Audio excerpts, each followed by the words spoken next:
theme that keeps everything together for you? Meaning, if we have a bunch of halachot and things like that, are we just doing things for the sake of doing them, or is there a purpose, a meaning, a direction that keeps a buffer on the ends of everything to keep it But all what does the Torah say in terms of why we should keep commandments? Halachot aside, because I make a distinction between rabbinic laws and Torah laws.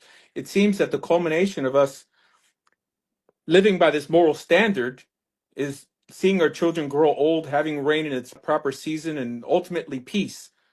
Practical results that we can see on earth, mainly because most commandments are in some way ethically reciprocal, right? Like the punishment is bundled into the action itself. If like for some reason you don't allow your land to rest, you're going to burn the nutrients out of it, right? If you don't honor your parents, if you don't some way hold those accountable who show favoritism and judgment, I mean, society just couldn't move forward ethically. It seems like it's there for you to give you something to package to hand over to the next generation.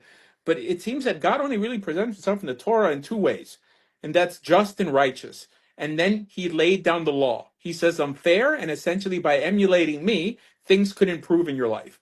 All right. I mean, he never said, try to understand where I came from and what's the purpose of creation.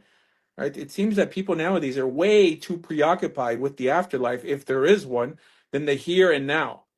well, even on a And pragmatic standpoint, without worrying about afterlife and any of that, when we're talking about the Torah, right? You're specifically talking about the Tanakh, and you're well, the specifically five books of Moses you're in talking about particular. that's what I was going to get. Narrowing that down, you're specifically talking the five books of Moses.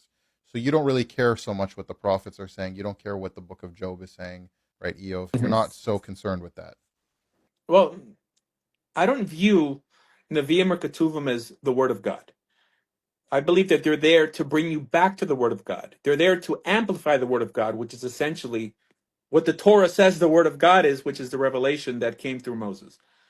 Um, so I think the rabbis had the authority to sanction books to study.